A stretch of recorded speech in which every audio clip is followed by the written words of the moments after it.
Assalamualaikum warahmatullahi wabarakatuh. Selamat pagi semuanya. Sesuai dengan kata pepatah, tak kenal maka tak sayang. Tapi kalau sudah kenal jangan terlalu sayang. Jadi perkenalkan, aku Akis akan menerangkan materi pada pagi hari ini yang berjudul Pengenalan Tamadun Maritim. Baik, tanpa berbasa-basi lagi, kita langsung aja yuk ke topik pembahasannya. Yang pertama yaitu pengertian tamadun Melayu. Yang kedua, kejayaan tamadun maritim dan hakikat tamadun Melayu. Yang ketiga, pertumbuhan budaya dan politik Melayu. Yang keempat, sistem politik Melayu. Tanpa berlama-lama lagi, mari kita masuk ke topik yang pertama. Topik yang pertama yaitu pengenalan tamadun maritim. Apa itu tamadun maritim? Tamadun maritim adalah sebuah bentuk peradaban yang berpusat di laut dan bergantung pada aktivitas maritim, seperti pelayaran, perdagangan, dan perikanan. Tamadun ini berkembang di wilayah-wilayah yang memiliki akses ke laut dan sumber daya maritim yang melimpah. Langsung saja kita masuk ke topik yang kedua, yaitu kejayaan tamadun maritim dan hakikat tamadun Melayu. Kejayaan tamadun maritim, khususnya dalam konteks tamadun Melayu, terletak pada kemampuan mereka menguasai pelayaran, perdagangan, dan diplomasi di lautan.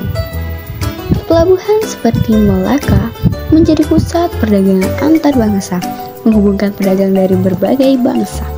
Kejayaan ini juga didorong oleh sistem navigasi yang maju, serta penugasan terhadap sumber daya laut. Hakikat tamadun Melayu melibatkan nilai-nilai seperti keharmonian, kerjasama, dan kearifan lokal. Masyarakat Melayu mengintegrasikan tradisi agama dan adat ke dalam kehidupan sehari-hari demi membentuk identitas Melayu yang kuat. Kearifan ini tercermin dalam seni, sastra, dan budaya mereka yang terus diwariskan dari generasi ke generasi. Baik, mari kita lanjutkan ke topik yang ketiga. Pertumbuhan budaya dan politik Melayu.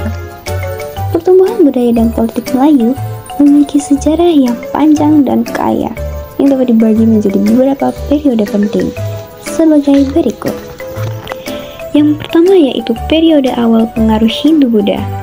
Sejak abad ke-1 Masehi, budaya Melayu dipengaruhi oleh agama dan kebudayaan Hindu-Buddha. Ini terlihat dari adanya kerajaan seperti Sriwijaya dan Majapahit.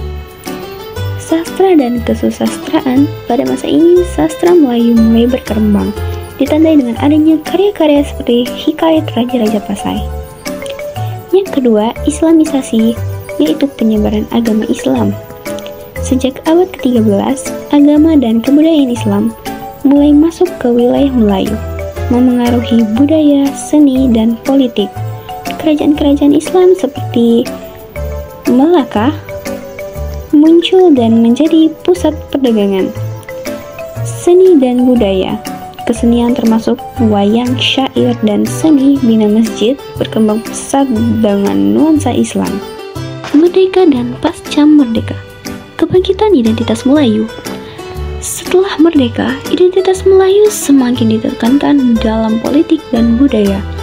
Dalam konteks Malaysia, pengakuan terhadap hak-hak Melayu diatur dalam perlembagaan. Seni dan sastra.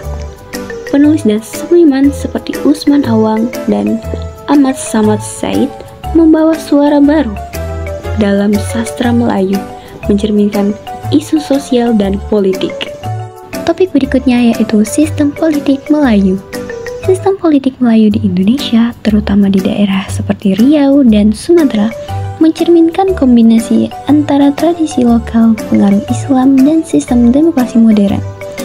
Berikut beberapa rangkumannya.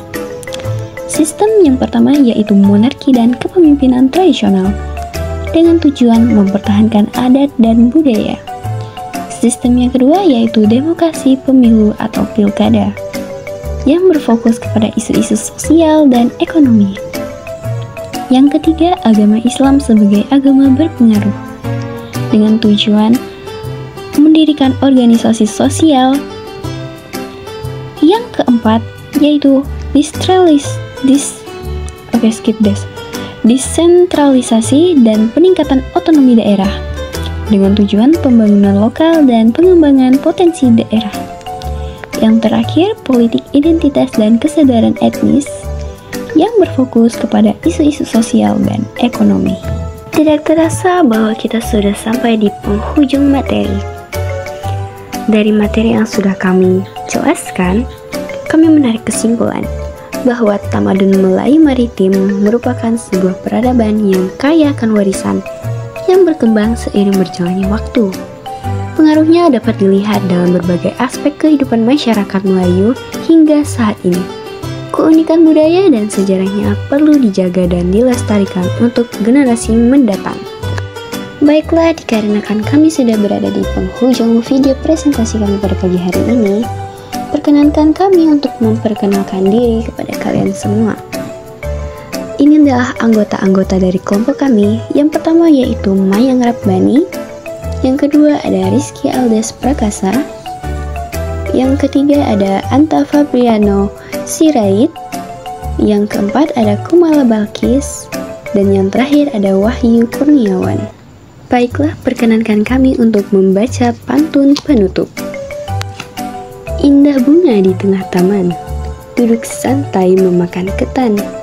Sampai jumpa teman-teman, mari bertemu di lain kesempatan. Saya tutup presentasi hari ini. Wassalamualaikum warahmatullahi wabarakatuh.